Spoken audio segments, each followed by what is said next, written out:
پھر حضرت حارثہ بن نعمان کو بلایا، فرمایا ایک بکری کا بندوبست کر، ذبح کر کے پکانا ہے۔ پوچھو گے نہیں کس لیے، حضور حکم کریں؟ فرمایا میرے ربیہ کی شادی ہے، اس نے ولیمہ کرنا ہے۔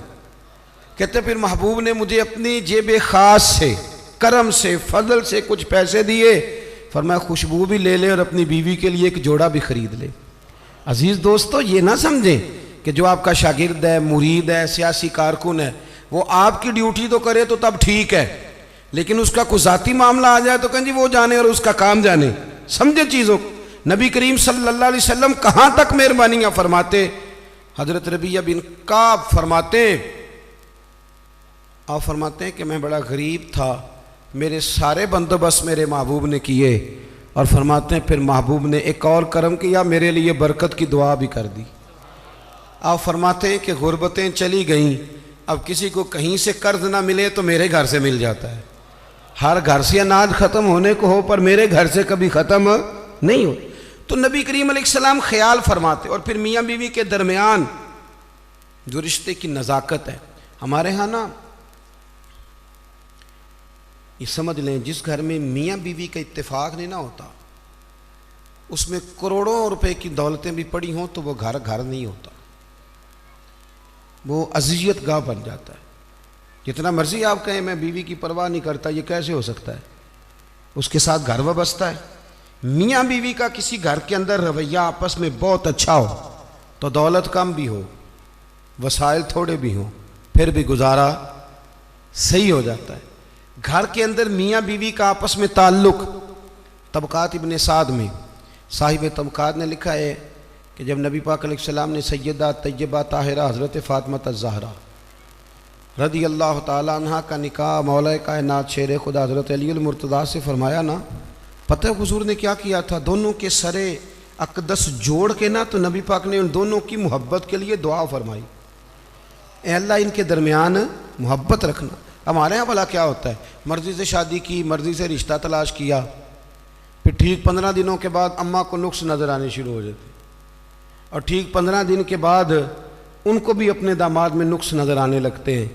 جب آپ 2 جملے کہہ دیتے ہیں نا خامند کو کہ تیری بیوی ٹھیک نہیں، تو آیا تھا، چاہیے تھا فٹافٹ پانی دیتی، پر اس نے تو توجہ ہی نہیں کی، تو آپ تو ایک جملہ کہہ کے چلے گئے، انہوں نے تو 24 گھنٹے اکٹھے رہنا ہے۔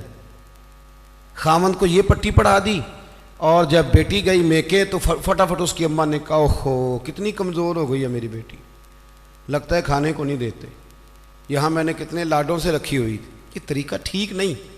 ابن حجر اسقلانی حدیث لائے، میرے نبی پاک علیہ السلام نے فرمایا وہ لعنتی ہے جو بیوی کو مرد کے خلاف اکساتا ہے اور مرد کو بیوی کے خلاف، ملعون ہے وہ شخص۔ ان کے درمیان پیار پیدا کریں، ان میں محبت ہوگی تو گھر سکھی رہے گا۔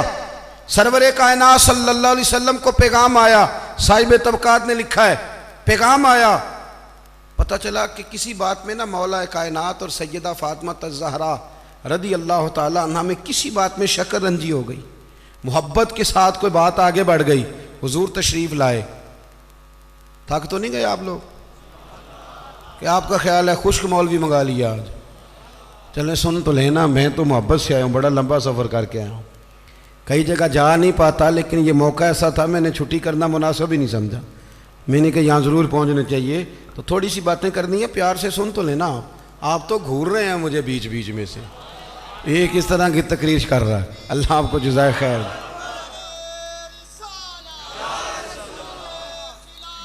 سنیں جی،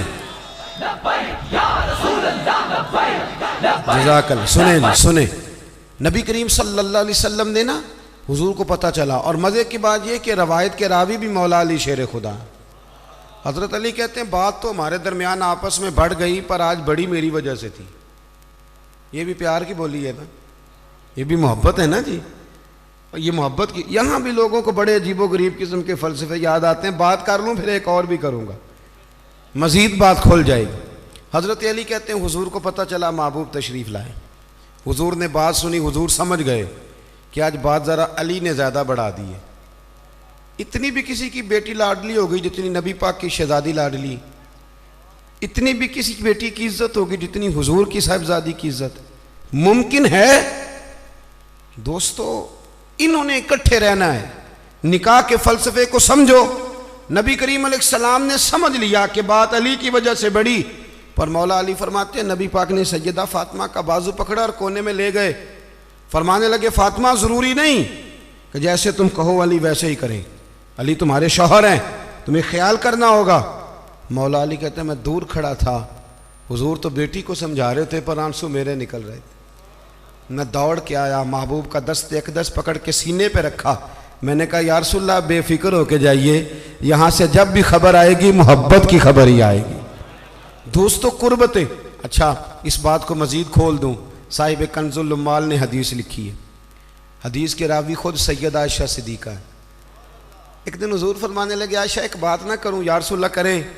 فرمایا جب تم مجھ سے راضی ہوتی ہو تب بھی مجھے پتہ چل جاتا ہے، اور جب ناراض ہوتی ہو تو تب بھی مجھے پتہ چل جاتا ہے۔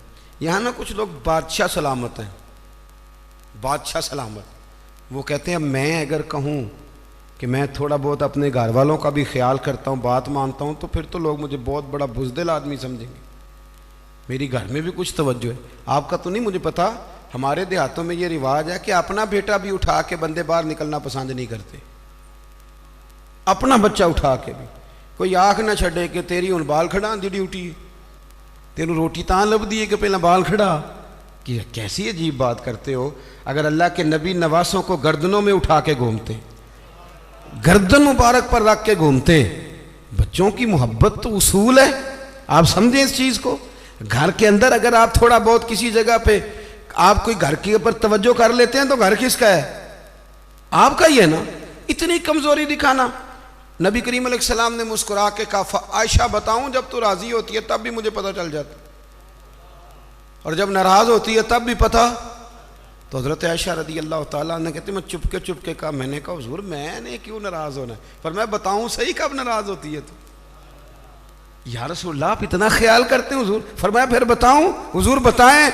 فرمایا عائشہ جب تو ہوتی ہے نا مجھ سے راضی تو قسم اٹھاتی ہے، تو کہتی ہے لا و رب محمد صلی اللہ علیہ، مجھے محمد کے رب کی قسم، اور جب تو ناراض ہوتی ہے تو کہتی ہے لا و رب ابراہیم، مجھے حضرت ابراہیم کے رب کی قسم۔ کہتی ہو کہ نہیں؟ جناب عائشہ کہتے ہیں میرے آنکھ کھلی، لبوں سے ہنس رہی تھی، آنکھوں سے رو رہی تھی، میں نے کہا کریمہ تیرے قربان جاؤں، اتنی باتوں کا بھی خیال فرماتے ہو، اتنی باتوں کا بھی خیال کرتے ہو؟ کہا مجھے پتہ چل جاتا ہے جب تو راضی ہوتی ہے اور جب تو ناراض ہوتی ہے تیرے لفظ بدل جاتے۔ دوستو گھر کے اندر کا جو ماحول ہے وہ آپ کو مضبوط کرتا ہے، گھر کے اندر کا ماحول آپ کو کمزور کرتا ہے۔ اگر گھر کے اندر آپ کی طبیعت کے لحاظ سے چیزیں موجود ہیں آپ باہر بڑا کچھ کر سکیں گے۔ ہر آدمی اتنا دلیر نہیں ہوتا کہ گھر میں جو مرضی ہوتا رہے وہ باہر مضبوط رہے گا۔ نکاح کو، میاں بیوی کے رشتے کو قرآن پاک نے اللہ نے اپنی نشانیوں میں سے نشانی کہا ہے۔ یہ فاحد میاں بیوی کا رشتہ جسے کہا یہ میری نشانیوں میں سے نشانی۔ پتہ خرابی کہاں سے شروع ہوتی ہے؟ سب سے پہلے تو شادی ہوتی ہے غیر شرعی، غیر شرعی۔ کول 10واں ہو جائے تو مولانا صاحب کو بلاؤ، نعت خاں کو بلاؤ، اور بچے کی شادی ہو تو پھر اب نہیں حضور سے پیار، اب نہیں محبت، اب کدھر گئی غلامی کہ اللہ رسول سے صرف دکھوں کا رشتہ؟ بلاؤ نا اب بھی بینڈ باجا، یہاں تو بینڈ باجا کل والے دن بھی منگاؤ، 10ویں پہ بھی منگاؤ، اور دکھوں کی بات آئی تو قرآن شریف شروع کرا لیا، اور جب سکھ آئے تو پھر آپ نے موت شروع کرا لی۔ اور بھائی مصطفیٰ کی نعت والے کو نا نعت ہی اچھی لگتی، اسے برات والے دن بھی نعت ہی اچھی لگتی، شادی والے دن بھی نعت ہی اچھی۔ پہلی بات تو یہ کہ غیر شرعی حرکات ہوتی ہیں شادی، اور ڈھیروں ہوتی ہیں، ڈھیروں۔ سب سے بری حرکت کون سی ہے؟ سب سے بری حرکت یہ ہوتی ہے کہ لڑکے اور لڑکیوں کا جوش و خروش سے شادیوں پہ جانا، اور پھر مووی والا آتا ہے وہ لڑکیوں کی عورتوں کی مووی بھی بناتا ہے، اور اب تو اللہ خیر کرے مووی کو ویسے لوگوں نے فرض کفایہ سمجھ لیا ہے، اللہ معاف کرے، ہر آدمی نے ہاتھ میں موبائل پکڑا، اتنا ضروری کام ہے یہ۔ مووی بنتی ہے، مہندی ہوتی ہے، ناچ گانا ہوتا ہے، تماشے لگتے ہیں۔ پھر میں حیران ہوتا ہوں جوان لڑکیوں کے ہاتھوں میں پھول دے کے انہیں کھڑا کیا جاتا ہے کہ دولہا جب آئے تو پھول پھینکنا۔ دولہے کے ساتھ بوڑھے بوڑھے لوگ ہوتے ہیں کہ جوان لڑکے ہوتے ہیں؟ بولے تو وہ پھول کیوں لڑکیاں پھینکتی ہیں؟ لڑکیاں ساری برقعے میں ہوتی ہیں، چھپے ہوئے منہ ہوتے ہیں، تو سارا خاندان تو بیوٹی پارلر سے تیار ہو کے آیا ہوتا ہے، تو آپ تو گناہ کو آواز دے رہے ہیں۔ پتہ ہے رسم کیسے ایجاد ہوئی؟ صاحب فتوح الشام نے لکھا ہے یہ لڑکیوں کے پھول پھینکنے کی رسم جب قادسیہ کے علاقے حضرت سعد بن ابی وقاص رضی اللہ تعالیٰ عنہ فتح کر رہے تھے، تو آپ ایک ایسے علاقے سے گزرے جس کی عمارتیں بڑی شاندار تھیں۔ علامہ واقدی کہتے ہیں کہ دور دور سے لوگ وہ عمارتیں دیکھنے آتے تھے کہ بھئی فن تعمیر کا شاہکار ہیں یہ چیزیں۔ اس ایریے سے گزرنا تھا مسلمان فوج نے، تو عیسائیوں نے اور یہودیوں نے ایک چال چلی، انہوں نے عورتوں سے کہا خوبصورت لڑکیوں سے کہ پھول پکڑ لو اور جب فوجی گزریں تو ان کے اوپر پھول پھینکنا، اگر 2-3 جرنل بھی تم تباہ کرنے میں کامیاب ہو گئی تو مسلمانوں کا ہم زیر کر لیں گے۔ پھول پھینکو، چھتوں پہ چڑھ گئی، اور چھتوں کی طرف نوجوانوں نے دیکھنا ویسے ہی ہے چونکہ شاہکار ہیں ہماری منازل۔ حضرت سعد بن ابی وقاص رضی اللہ تعالیٰ عنہ آگے آگے تھے، سمجھ آ رہی ہے نا میری باتوں کی؟ آگے آگے جا رہے تھے، کمان کر رہے تھے فوج کی۔ جب آپ نے دیکھا عورتیں چھتوں پہ ہیں تو حضرت سعد بن ابی وقاص شرارت سمجھ گئے، سازش سمجھ گئے۔ لوگ زہر بھی جو ہوتا ہے نا، زہر بھی دودھ میں ڈال کے دیتے ہیں، ڈائریکٹ نہیں دیتے، انہیں پتہ ہوتا ہے کہ زہر رگوں میں کیسے اتارنا ہے۔ جناب سعد بن ابی وقاص آگے آگے تھے، جب دیکھا عورتیں چھتوں پہ ہیں تو فوراً بولے، گھوڑے پہ چڑھ گئے اور فوج کی طرف توجہ کر کے کہنے لگے فوجیو تمہیں پتہ ہے نا اللہ کیا فرماتا ہے؟ رب فرماتا ہے مردوں سے کہو نظریں جھکا کے رکھیں۔ نظریں کون بلا؟ جی مومن مرد۔ قرآن مجید نے حکم دیا کہ مومن مرد نظریں، اس کا مطلب ہے مرد وہ نہیں ہوتا جو اکڑ اکڑ کے چلے، مرد تو ہے ہی وہ قد اونچا ہو نظریں جھکی ہوئی ہو، مرد کہتے ہی اسے۔ مردوں سے کہو نظریں جھکا کے رکھیں۔ 10,000 فوج تھی، عورتیں پھول پھینکتی نہیں، 10,000 فوجی گزر گیا پر ایک نے بھی نظر اٹھا کے نہیں دیکھا۔ جب سارے گزر گئے تو ان عورتوں نے پلیٹیں پھینکی اور کہنے لگی او بے شرمو یہودی اور عیسائیوں، تم کس طرح کے لوگ ہو، اپنے مقاصد کے لیے بہو بیٹیوں کو استعمال کرتے ہو، اور یہ کتنی شان والے ہیں، ایک آیت سنی ہے اور نظریں جھکا لی ہیں، تم بھی غلط ہو، تمہارا طریقہ بھی غلط ہے۔ آج کے بعد ہم مدینے والے رسول کا کلمہ پڑھیں گے، ہم مسلمان ہوا کریں گے۔ اور ہمارے ہاں شروع انہوں نے کی تھی اور اللہ خیر فرمائے رنگ ہم نے پکڑ لیا اس کا۔ ہمارے ہاں عورتیں پھول پھینکتی، بزرگ نہیں پھول پھینک سکتے، نوجوان نہیں پھینک سکتے۔ خدا کا خوف کرے۔ اور پھر مرد عورتوں کا اختلاط ہوتا ہے، اور پھر اس سے آگے شادی کے بے پناہ خرچے، بے پناہ قرضہ اٹھا کے شادیاں کرتے ہیں۔ نکاح میں تو 2 آدمی جائیں گے، 2 جوڑے جائیں گے، اور میں آپ کو ایک شرعی حکم بتاتا ہوں، آپ کا سگا بھائی ادھر دیکھو میری طرف، سگا بھائی اپنے بیٹے کی شادی پہ اگر آپ کو نہ بلائے تو اس سے ناراض ہونا جائز نہیں۔ تسی تے میرے نال بھی ہو گیا۔ او بھائی سگا بھائی بھی اگر اپنے بیٹے کی شادی پہ نہ بلائے تو اس کی مرضی ہے، نہ بلائے چاہے نہ بلائے، اس سے ناراض ہونا جائز۔ تو آپ کو تو منگنی میں نہ بلائیں تو ناراض ہو جاتے۔ اور اگر کوئی کارڈ بھیج دے نا صرف ولیمے کا، کہنے نے ولیمے تے بھی وہی جان گئے جڑے جانج نال گئے سن، اسی صرف ولیمے تے، بھئی فرض ہے آپ کا جانا، ہاں حضور نے حکم دیا ہے کہ ولیمے کی دعوت دے تو ضرور جایا کرو، لیکن اس کے اتنے زیادہ خرچے ہم نے کر دیے۔ ہمارے بچے، اب ناراض نہ ہونا، گناہ اس لیے عام ہو گیا کہ ہم نے نکاح مشکل کر دیا، نکاح مشکل ہو گیا۔ اگر ہم اس کے اخراجات کم کریں، میں شادیاں دیکھتا ہوں مجھے لگتا ہے اتنے پیسوں میں 6 شادیاں ہو سکتی ہیں۔ قرضہ اٹھا کے شادی کر لی، 15 دن نہیں گزرتے تو پیسے لینے والا آ جاتا ہے، وہ کہتا ہے میرے تو رکھنا پہلے، تو اب وہ بچہ بیچارہ اس نے کیا شادی کے بعد خوش رہنا، وہ تو قرضے ادا کر رہا ہے، گھر میں لڑائی پڑی ہوئی، 1 مہینہ پورا بی زیور نہیں بیچاری پہن سکتی، وہ سارا قرضے میں چلا جاتا ہے۔ غلط کام کرتے ہیں ہم۔ سنو، حضرت عبد الرحمن ابن عوف رضی اللہ تعالیٰ، صحابہ میں سب سے امیر آدمی، سب سے امیر، یہ بخاری میں حدیث ہے، فجر کی نماز نہ انہوں نے نبی کریم علیہ السلام کے پیچھے پڑھی، سفید کرتا پہنا تھا تو اس کو زرد رنگ کا داغ لگا ہوا تھا، توجہ ہے نا میری بات، سفید کرتا اور زرد رنگ کا داغ، نبی پاک صلی اللہ علیہ وسلم نے کہا یہ عبد الرحمن یہ کیا ہے؟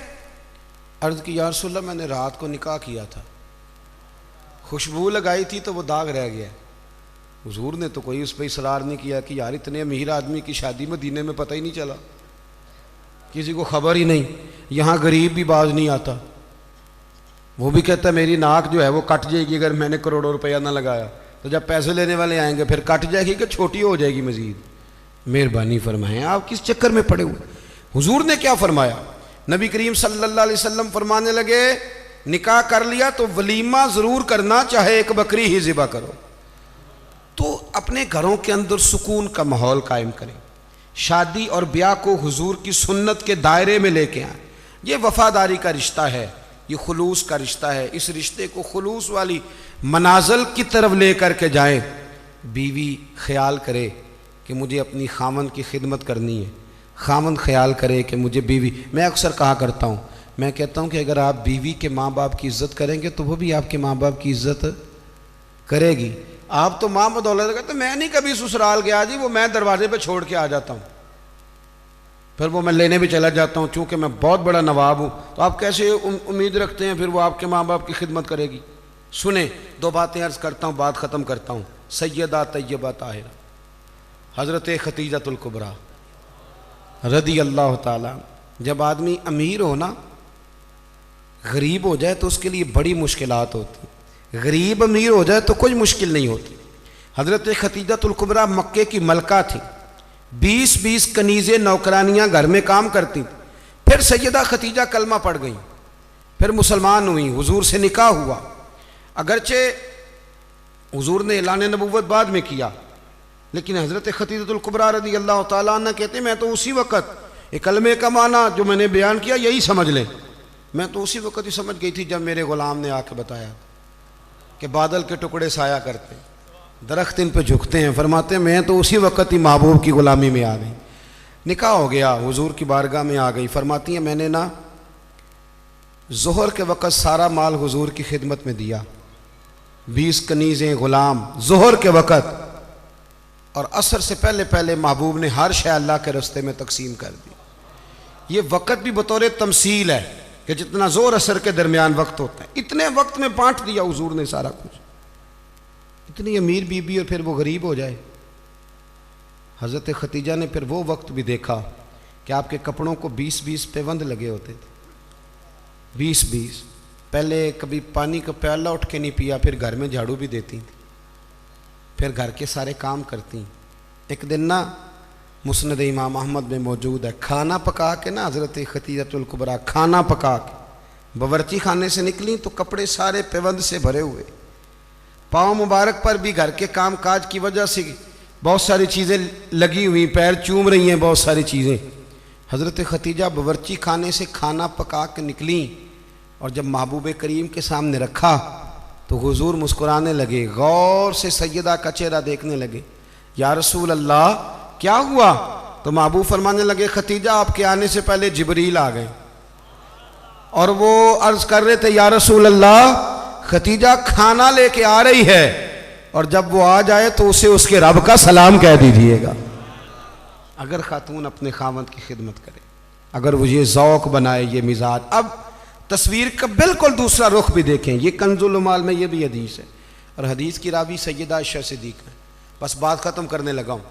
سیدہ عائشہ صدیقہ کہتی ہیں دوپہر کو حضور آرام کرتے تھے، کھانے کے بعد لوگ ملنے نہیں آتے تھے، پر ایک دن نا ایک بوڑھی اماں آ گئی، اس نے جب دروازے کے سامنے آ کے وہ بولی تو حضور جلدی سے اٹھے، خود دروازہ کھولا، کھانا کھلایا، کھجوریں دی، سرکہ دیا، پیار کیا، محبت فرمائی۔ حضرت عائشہ صدیقہ رضی اللہ تعالیٰ عنہ کہتی ہیں یہ میں نے انفرادی رنگ دیکھا، باقی ہر ایک سے شفقت کرتے تھے، پر یہاں میں نے حضور کا انداز جداگانہ دیکھا۔ جب جانے لگی تو حضور نے تحائف بھی دیے۔ میرے دل میں خیال آیا حضور اب جائیں گے، رات کو واپس آئیں گے تو پوچھوں گی کہ یہ اماں کون ہے، لیکن محبوب تو لیٹ گئے۔ کہتے میں قریب گئی، قدموں میں بیٹھی، میں نے کہا یا رسول اللہ یہ کون تھی خاتون، آپ نے بڑا ہی پیار کیا۔ کہتی حضور اٹھ کے بیٹھے تو آنکھوں میں آنسو تھے۔ میں نے کہا یا رسول اللہ کیا ہوا؟ تو محبوب فرمانے لگے عائشہ یہ نا میری پہلی زوجہ سیدہ ختیجہ کی سہیلی تھی، یہ جب ہم مکے میں رہتے تھے تو وہ یہ آیا کرتی تھی، ختیجہ کھانا بھی کھلاتی تھی، پیار بھی کرتی تھی، تحفے بھی دیتی تھی۔ آج جب یہ لوٹ کے دوبارہ آئی ہے تو ختیجہ کی یادیں تازہ ہو گئی۔ میں نے اسی طرح وقت دیا ہے، کھانا کھلایا ہے، تحائف دی ہیں، اور حدیث کا آخری جملہ حسن العہد من الایمان۔ محبوب فرمانے لگے وعدے، عہد اور رشتے اچھے طریقے سے نبھانا یہ بھی ایمان کا حصہ ہے، تعلقات اچھے طریقے سے نبھانا یہ بھی ایمان ہے۔ بہت فکر کے ساتھ